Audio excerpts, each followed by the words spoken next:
Hello, everyone. Welcome to In the Red Zone, or In the Free Zone, excuse me, In the Free Zone with Norm. Hey, it's been a crazy 4 or 5 days if you're a fan of college football, and so that's what we're going to be talking about here tonight. We've got two guests with us. We've got Rustin Watt, and we've got Coach Trace Haskell. Both of these guys coach for the Liberal Redskins. Rustin, you're muted right now. You're going to have to unmute yourself so you can talk. There we go. And Rustin, All Coach right. Haskell's been on the show before, so we'd like you to kind of introduce yourself, please. All right, Rustin Watt out of Liberal, Kansas. Coach of quarterbacks at Liberal High School. Lucky to be here with my former quarterback coach down there, Coach Haskell, and Coach Willie. Yep. I got to have you 1 year.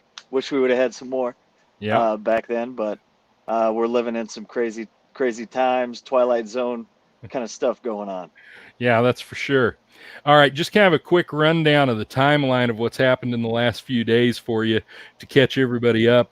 It really started Saturday when the MAC, the Mid-America Conference, decided to postpone until spring their fall athletic seasons.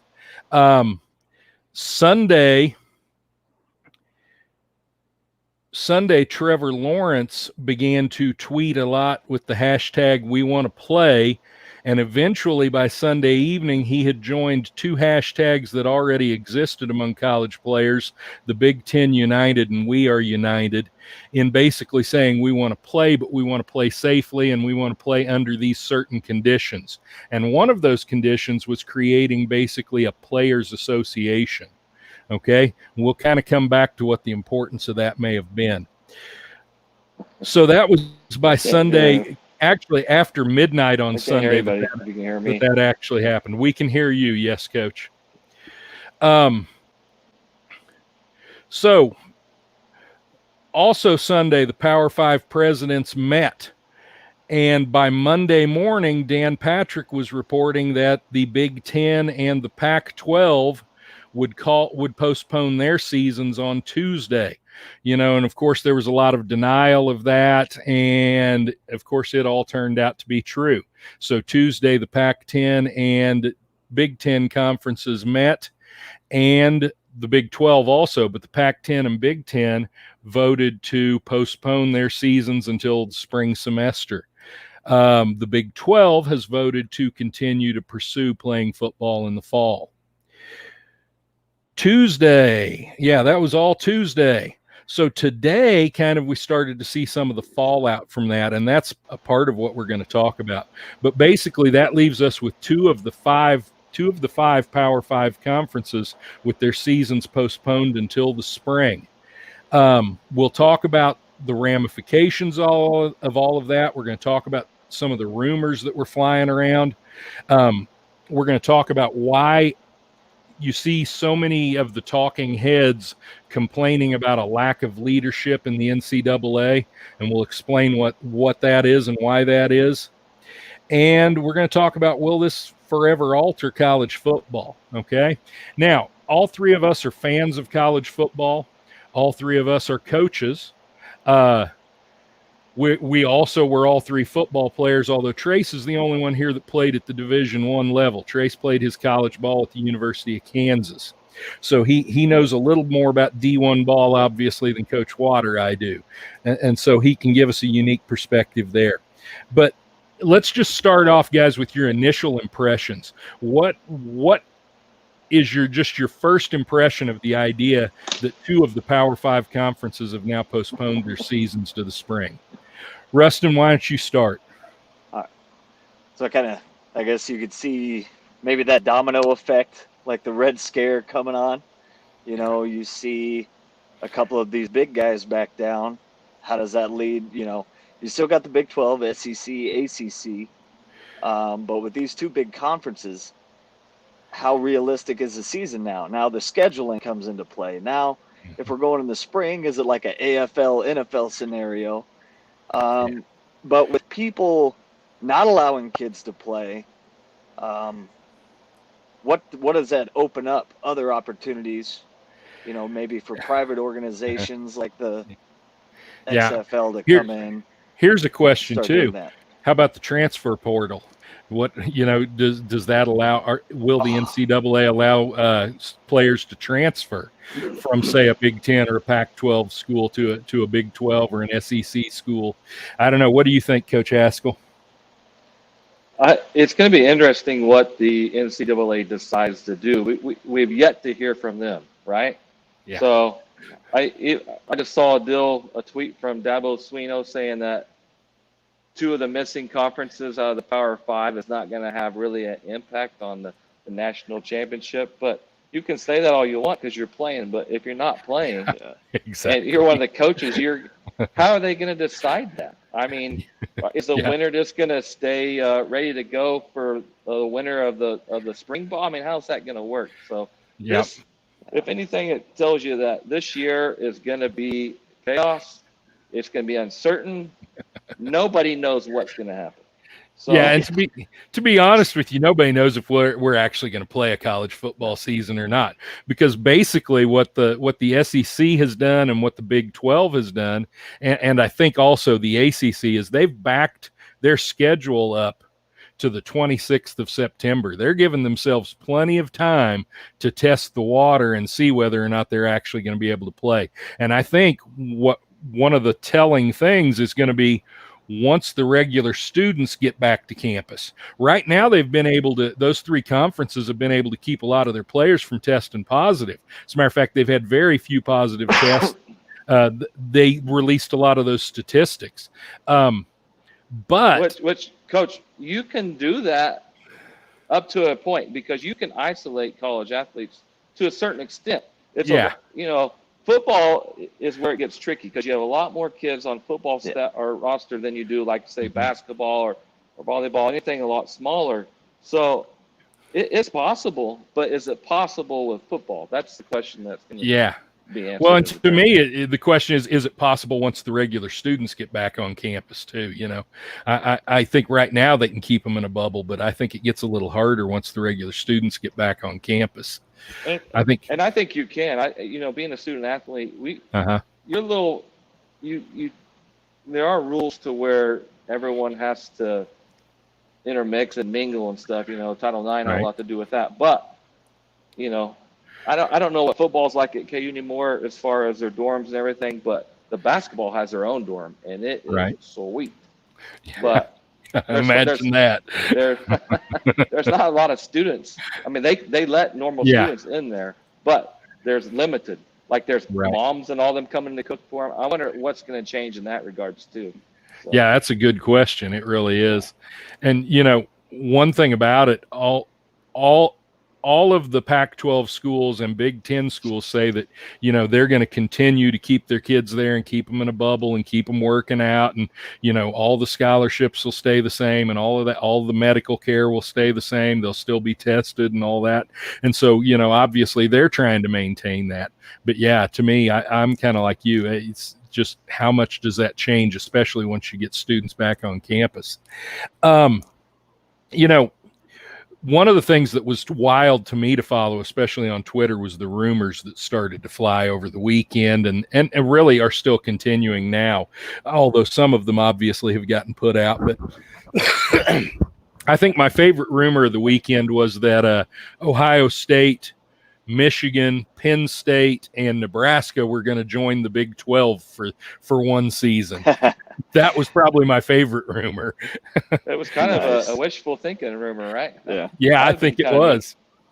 Although I have some people from Nebraska that were telling me, that they were hearing it wasn't as far-fetched as we thought. Not them joining the Big 12, but Nebraska still trying to play, even if the Big Ten didn't. And now we see that they are still talking about trying to pursue that. Although I think, go ahead, Coach. Coach, I was talking to my sister and I said, how cool would it be if Nebraska, the Big 12 came out, it's going to be their 9+1. What if Nebraska was that +1? Was everybody's +1? Yeah, that would be nice. Yeah. I have a hard time believing the Big 10 would let that happen, though. Yeah, I do too. I think Nebraska is going to find out there are too many financial hurdles that the Big 10 will basically penalize them financially, and they're not going to be able to afford to do it. That's my feeling. What do you think, Coach Watt? Yeah, see him bringing the hammer down on something like that for sure. But with the NCAA, the states, everybody, passing the buck down. You kind of lead to the universities themselves making a decision, right?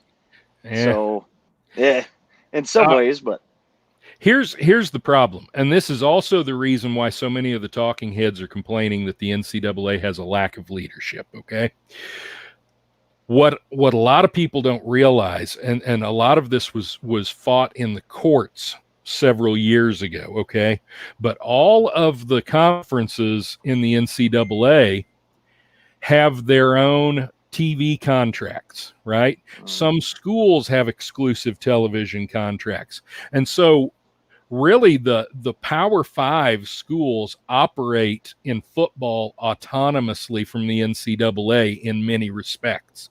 Okay. And that's why, you don't have the NCAA commissioner stepping in and saying, that's it, no football, right? Those conferences each have their own contracts and things to fulfill, and therefore it's up to them. And,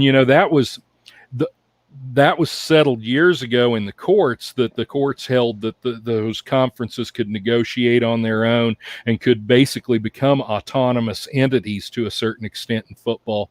That led to the BCS, the Bowl Coalition. That was part of the court cases basically that led to that. So football is unique in that respect. Okay. So to add to that, Coach, do you think, I still have a hard time thinking that conferences that are supposed to play in the spring aren't going to file something with the NCAA about like a national championship thing. Is there going to be a fall national championship and a spring national championship? Yeah, that's a good question. The other question is, what are they going to do about their TV contracts? They may have to renegotiate their TV contracts, obviously, with the various entities that they have contracts with. That's something that'll have to be worked out. And I'm not going to even pretend like I know anything about that. That's a completely different can of worms. Coach Watt, what were you going to say? I think you were getting to this, but like with that players union trying to develop the collegiate level, if you do have that spring, things are back to normal. You go right into your fall season. You played 2 seasons in a year. How does that work with eligibility and different things? What does that look like? And eligibility is a question that still hasn't been answered by the NCAA. That's exactly right. Not only that, but you bring up a good point, to bringing it back to the Players Association, because one of the things I see is that the idea of a Players Association and the idea of revenue sharing started with the hashtag Big Ten United and hashtag We Are United. Okay. And those were basically Pac-12 players and Big Ten players. And I wonder, is it any coincidence that the players of the two conferences that were pushing for a players association are now the players that are sitting at home, with no season in front of them? I wonder if there may have been a little bit of almost union busting on the part of the Pac-12 and Big Ten to a certain extent. I'm not saying there was. I'm just saying it makes you wonder. It really does. Correlation, not causation, kind of deal. Yeah, something. Yeah. And another thing I saw today too is I think the NCAA approved that there's some more monetarily gains that they might be getting ready to receive too. So yeah, a little bit more benefits than what they've been. I look at the benefits they get now, and it's already better than what I got 20 years ago. Yeah, the benefits they get now are huge compared to what they were 20 years ago for you, 30 some years ago for me. I mean, it's they get what is it, the actual cost of living or something like that, so they get money to buy groceries and to do things like that they never used to get, and things like that. So yeah, there is a definite difference now. They definitely get a larger slice of the pie now, but at the same time, you can understand, and this was passed by the California legislature last year, but you can understand why players get a little aggravated that the schools are making money off of their name and their likeness, and yet they don't get any of that, And I agree to a certain point to that, but Mm-hmm. at the I know a lot of the kids go to school to become pros, and I get that. Yeah. But the vast majority of them will not be professionals. No, they So will not. their biggest gain is an education, and for some reason, college is still losing sight of the importance of why you go to college is to Yeah. become educated. Now, is education the most important thing? I mean, you can have good jobs nowadays that doesn't require a college education. I understand that, but I think we, as a society, we still, they should get a little bit more than what they've been getting. But at the same time, we can't lose sight or focus of what the ultimate purpose of going to play college football is, and that's to get an education. Yeah, absolutely. I agree. We can't lose the student part of student athlete, and that's what you get in danger of when you start talking about compensating players too much. Although when it comes to name and image, how many players would actually make any profit from their name and image? A few per team. Yeah, exactly. On most teams, it's maybe 5 or 10 players, if that many. Not going to be the offensive line, right? Exactly. That's exactly right. Unsung heroes. Yeah. All right. Let's see. Any other wild rumors that you can remember from the weekend? I know that still today they were talking about BYU and Nebraska. One of the rumors was that BYU and Nebraska were both still trying to get into the Big 12, or at least get scheduled with Big 12 schools, and maybe that could happen. I don't know, but that's one of the things that's still going on.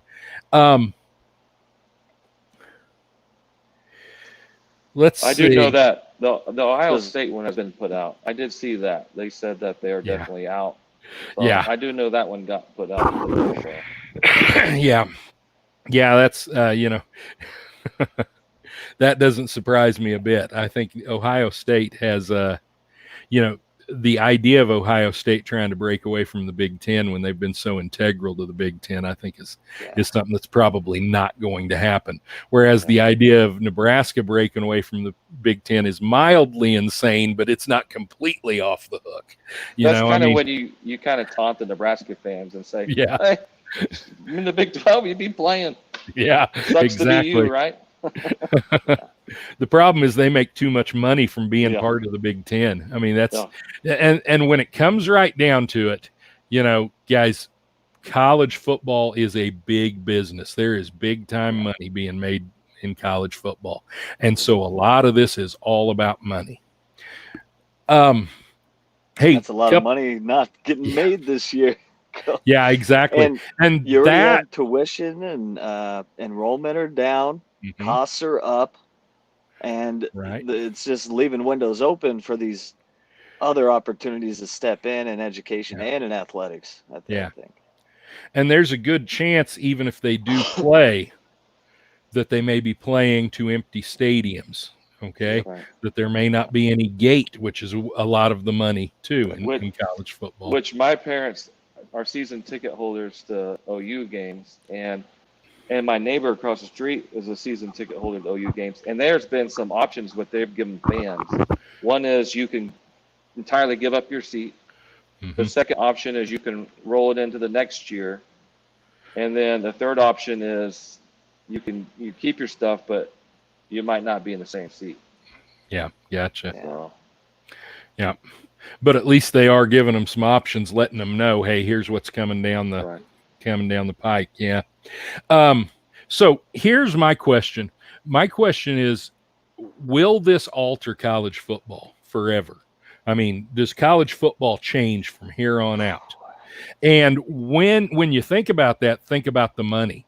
Is the lack of a season going to have such an impact on some programs that it somehow alters the face of college football? That's my thought anyway. What do you guys think?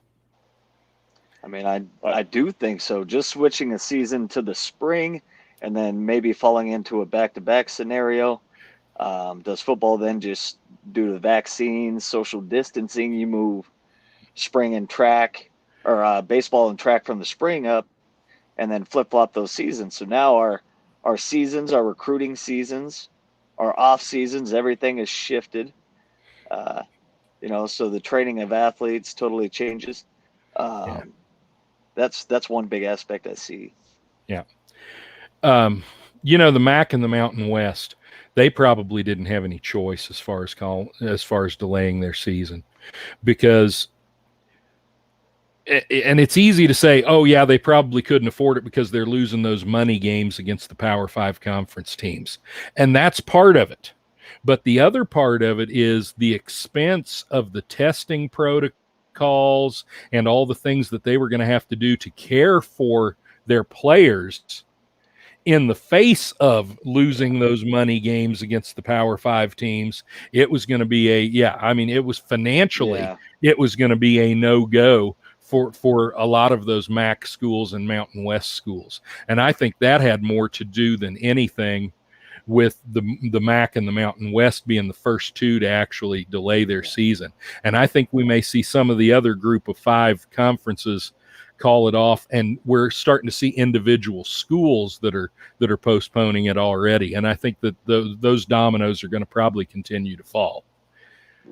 Yeah, I definitely think it's a yes, no kind of answer, but it all comes back to, why are we in this position in the first place? And that has to do with COVID. So a lot of this will dictate what happens next year, depending on what happens with COVID in the wintertime and in the springtime. And then you'll have your answers for the following fall. But before you get that, some of the schools that push things back, I think it pushes kind of the spring stuff maybe back to summertime. So I think that might be where it's altered. But it definitely comes down to a big conference compared to a small conference, where the bigger conferences can absorb a lot more of the money than what the small conferences can. That's why you just stated that what those first 2 conferences were that axed their schedule in the first place. But it all comes down to COVID. So if we cure COVID in the winter and the spring, this might be one of those, hey, you remember in 2020 when we had to do all that stuff? It's going to be one of the grandpa stories, There you go. Yeah. Hey, the Russians announced that they have a vaccine. Are you guys rushing out to get that Russian vaccine? I did see that article. But they skipped so many trial steps. And, I'm not gonna believe that. They might have a vaccine, but I'm not going to trust that. No, I'm not taking Putin's needle. No. I'm going to see Putin take it first, and then I'll judge after that. There you go. Live and broadcasted to the rest of the world. All right. So listen, it wasn't just college. There have been some developments in high school football, and obviously that hits a little closer to home for us. Okay. And these developments are all in the Kansas City metro area. Okay. So we're talking about, so far, a relatively small area of the state, although we're talking about a lot of schools impacted. Okay. Monday evening school board meeting, the Kansas City, Kansas public schools, the school board voted to not participate in fall athletics this year. Okay. Now that is only Kansas City, Kansas public schools. They're good sized schools, but it's only like 6 schools, I believe. Okay. But Johnson County, which would be suburban Kansas City, Johnson County adopted the KDHE's gating requirements, which sets certain levels for certain phases of participation. And at the levels that they're at right now in Johnson County, right now, athletics is a no-go in Johnson County. And now Johnson County, that's 23 high schools and some pretty prominent programs among those 23 high schools. I'm going to pull up a tweet here from Bo Black, who is the head coach at Shawnee Mission Northwest. Okay. And Bo Black tweeted yesterday, if Johnson County schools continue to follow county gating criteria, less than 5% positive tests in previous 14 days, steady or decreasing cases, no one believes there will be a football season. Let's get a new plan or just come out and say it. So in other words, he's saying, listen, if we're really going to follow this, there's not going to be a football season. As a matter of fact, there's not probably going to be a spring sports season in any sport. And that's something we need to come back and talk about. football is what we're talking about because we're football coaches and because football kind of drives college athletics, but it isn't just football. It's all sports that this is happening to. And so keep that in mind, and we'll come back and talk about that in a minute. But basically what he's saying is, hey, let's either change the plan or let's just say that's it. We're pulling the plug. All right. And some people think that, it's better to do that, to just go ahead and pull the plug. And maybe that's what's behind, say, decisions by the Pac-12 and the Big Ten, is they decide, well, we don't think we're going to be able to go in mid-September, so we might as well pull the plug now. I don't know, but if that's true, and if Johnson County schools can't go, you're talking about all of your Blue Valley schools. You're talking about Gardner Edgerton. You're talking about all of your Olathe schools, all of your Shawnee Mission schools. And in addition to that, you're talking about Kansas City Christian, Maranatha Academy, Mill Valley, Spring Hill, St. James Academy, St. Thomas Aquinas, some Coach, pretty prominent schools. Yeah. So the gate rule. So is this talking about how many people can attend then, right? No. The gating requirement, what they mean by gating requirement is there are certain gate levels, okay? And the levels currently are 5% positive tests. Okay. And decreasing numbers for either steady or decreasing numbers for 14 days. Right, and that's what dictates which phase you're in. And so what Coach Black is saying is right now where we are, they're in a phase 2, which means they can practice. Right. But they can't play because there can't be any gatherings over like 30 people or something like that. Right. And so I mean, even if players. Yeah, that includes the players. Yeah. Exactly. Yeah. So basically that's what he's saying. That throws the no attendance rule out then, to where you just play games. But yeah. I guess if you're an 8-man school, you're doing okay then, aren't you? Yeah, maybe so. There may be an explosion of 6-man. The only football season of the year. Hey, by the way, you gotta play 6-man.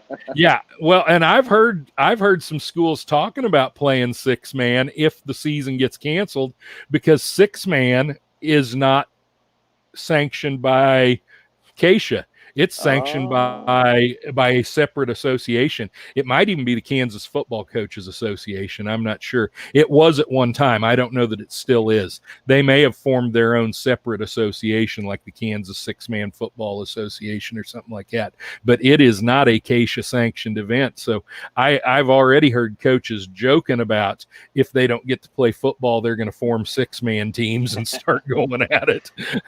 Might have a decent shot there. Some of those coaches that they joke about that it's just, it's a joke.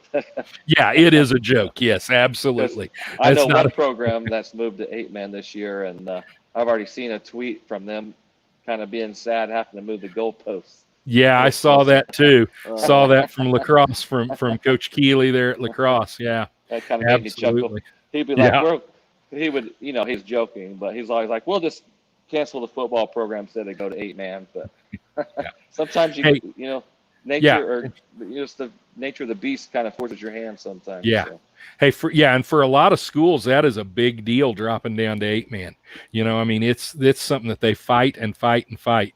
Hoxie, the last 2 years that they played 11-man football, their football number was 46. I mean, they were smaller than all but about 6 or 7 even of the small school division of 8-man. And they were hanging on, still trying to play 11-man football. It's crazy the way some of those schools don't want to drop down. And then you've got other schools, especially schools that don't have much tradition. Boy, as soon as their number gets under 100, they're ready to go. They're ready to drop down because they think they're going to somehow become instantly competitive at the 8-man level, not realizing that, it probably takes more athleticism at the 8-man level, at least more speed. 8-man game is all about speed. Yeah. And your stopwatch, right? Yeah, exactly. Yeah. It is all about speed in space. Yeah. So here's my question.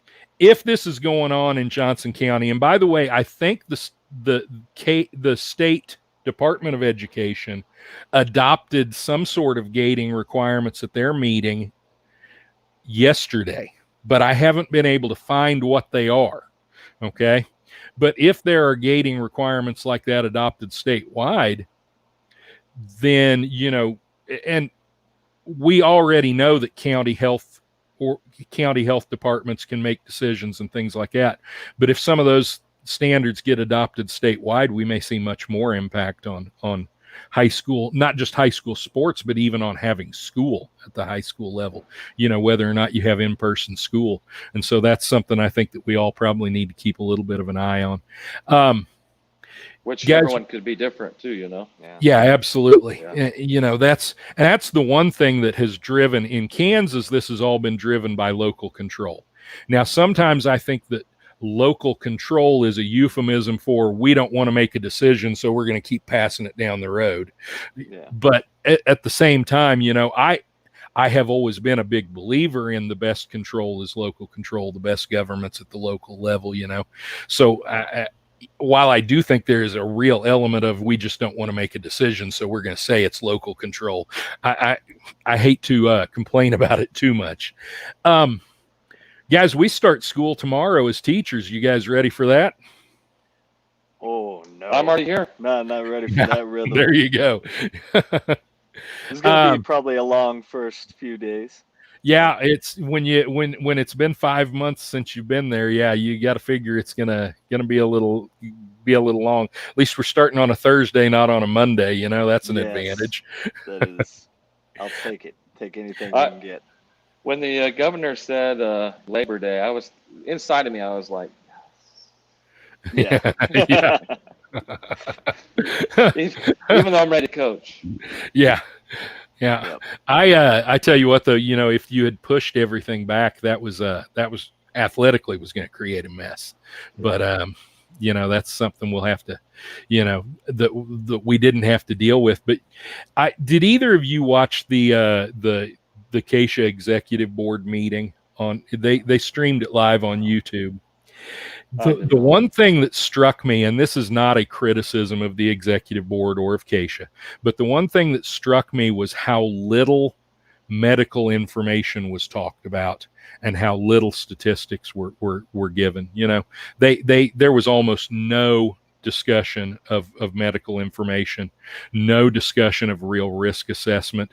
It was pretty much just all, there was some lip service given to the mental health of students, which I think is a legitimate concern, but it was pretty much, for the most part, just let's play ball.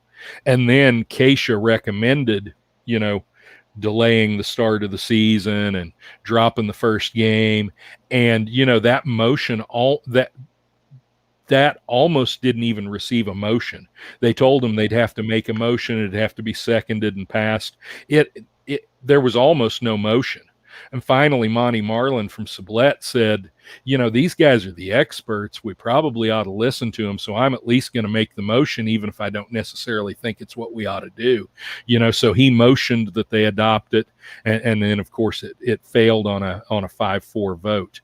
And so no motion was made. And that's where we are now. Everything starts on schedule. Which that's a close vote, though. Yeah, it is. Yeah. It is. Yeah. All right, guys, we're about out of time for tonight. Anything either of you want to add? No. Well, it's one of those wait and see things. We're gonna see. Yeah, play. In 3 weeks, we're gonna be talking about what we're talking about tonight. So yeah, let's talk about this right here. Somebody's got a good question. Have there been any solutions proposed for the student athletes who really need to play for a scholarship? And the answer to that is not yet. Okay, I'm sure there will be. The NCAA hasn't really weighed in on this, and so obviously all scholarships are going to be honored. So if they needed a scholarship, they're going to maintain their scholarship. But what hasn't been established by the NCAA is future eligibility. Yeah. So the question for a lot of players is, if we play in the spring and or even if we play in the fall and we only end up playing 4 or 5 games before everything gets called off, are we going to lose a season of eligibility over that? Okay. And some of the proposals for the spring have teams only playing 5 or 6 games. Okay. So that's one of the concerns of the players is, do we lose eligibility over that? Now, my guess is that the NCAA is going to say, no, you won't lose your eligibility. Hopefully. If the NCAA has the interests of the players in mind at all, they will preserve their eligibility, I think. And they become a lot more lenient recently too, because my days, if you play, I'd like to kind of compare this to like what happens medically. And Right. There used to be where they changed that red shoot. I don't know the specific rule in general what it is, but I know what it used to be. If you played it down, you lost it. Yeah, now you it's can play 4 games. Yeah, you can play 4 games. To me, that's crazy. Yeah. But you're right. Yeah, that's exactly right. If you played a down in one game and then got injured, you weren't going to get a medical red shirt because you had played, and that, the only way you could appeal that. Sometimes they would honor that. Right. There were hardships. Yeah. And, that's kind of like, as far as people applying for hardships here, I would say my school's not playing football pretty much qualifies you for a hardship, and so who knows that the NCAA will look at it that way. I think they will, but yeah, that's one of the things, to me. What about those scholarships, Willie? So, those guys get that extra year of eligibility. They're still on scholarship, but I'm bringing in this whole freshman class. Yeah, you're going to ask a great question. Yeah, exactly. So you're limited to the number of players you can have on scholarship, okay? And if we keep those guys on scholarship into next year and they don't graduate, then are there going to be available scholarships for incoming freshmen? Okay, great question. And the answer is, again, nobody knows. Yeah, the NCAA hasn't made any ruling on that. Again, if they have the interests of the students in mind, they will temporarily increase your scholarship cap, right? So that you can bring those freshmen in on scholarship. And that's what you would hope.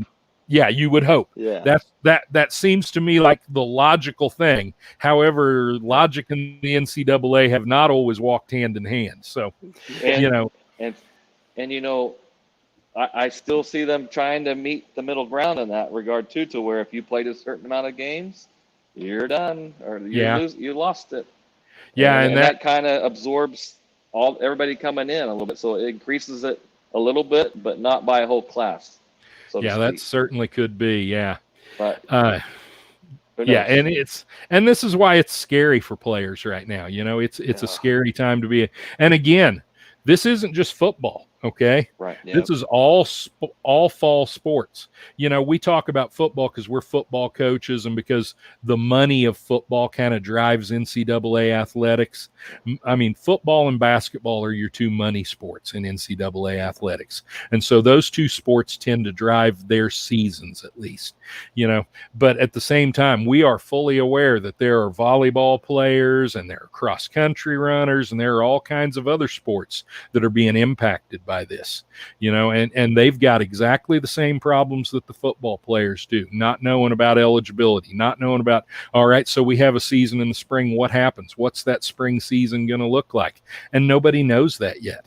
And the NCAA, here's where we talk a little bit about that lack of leadership. Here's where we really need the NCAA to step in and give some guidance. And I think right now they're kind of adopting a wait and see attitude, and I think a lot of people wish that they wouldn't, that they'd kind of try to get out and get in front of it a little bit. And you got the spring season with the combine and draft. What's that do? Yeah. Well, that's the thing, right? So any of your players that were going to play this season and then head to the NFL, well, now they've basically lost that last season, right? If they're in the Pac-12 or the Big Ten, right? Because they're not going to play in the spring and play through the NFL draft, or at least very, very few of them will, right? Depends if they're trying to raise their draft stock up. Exactly, yeah. Someone that's trying to raise their draft stock, somebody that's kind of on the bubble, they'll probably work out and play and hopefully show something to somebody. But most of them, those that are elite players that already know they're going in the first round or the second round or whatever, they're probably not going to play in the spring. there's no incentive to them to play in the spring, and there's incentive to not play. Avoid injury, get ready for the draft, do all that kind of stuff. And so that's something that we're going to see too. I think the agents will probably even be a little predatory maybe with some of those guys. Jerry Maguire. Yeah, exactly. There you go. So what if Justin Fields wants to transfer to KU? Yeah. If we have a season. So do you think we're predicated on the Big 12? Yeah, I want Justin Fields. Let's go. Yeah. The one I saw talked about with Justin Fields was, what if Justin Fields decides to transfer to Alabama? That's what they were talking about. Oh, man. No. Come on. Come on. Don't you want to play? Yeah. Play anywhere. Yeah, that's the truth. Go take 2 lanes. Don't you really want to play, though? Yeah, don't you want a real challenge? Hey, you can KU really would increase be a that draft challenge. stock. Yeah. Let's really increase All that those draft scrubs stock. Go to around KU. him. Yeah. Oh. All right, guys. Hey, thanks a lot for being on tonight. I appreciate it. We're kind of running out of time here. Everybody, In the Free Zone with Norm's a production of Back Home Media. Back Home Media's got a lot of great things going on right now. Take a look at the crawl down at the bottom of the screen. There are some of the services that Back Home Media offers. We have really enjoyed having Coach Haskell and Coach Watt here with us this evening. And, I've enjoyed everything that I'm doing here with Back Home Media. They've got a great stable of podcasts, so check those out. And if you're enjoying the show, guys, go to the page on Facebook, like it, follow it, share, and do the same with all of the Back Home Media productions that you see. All right, guys, thanks a lot. We'll see you next week. And Coach Haskell and Coach Watt, thanks a lot for your time. We really appreciate it tonight. Thanks, Can't leave without saying, Norm. Norm. Well, I don't think it, I thought it, that's different. I said what I said and I meant it, or lamented. Words given weight without thought in a person, the way that I talk and the way that I ought to be able to pause and to say that the fault can be placed on my arm, to this playful assault, to disgrace in this arm. Pray for the day they could wait for the calm. You can't control the storm, only weather it, whether it's 5 weeks and 5 days of rain sideways, or scorched earth, search for death or water left with all the thorns, with the petals gone, settle on the breath of autumn. If the ground fits, wear it, the crown fits.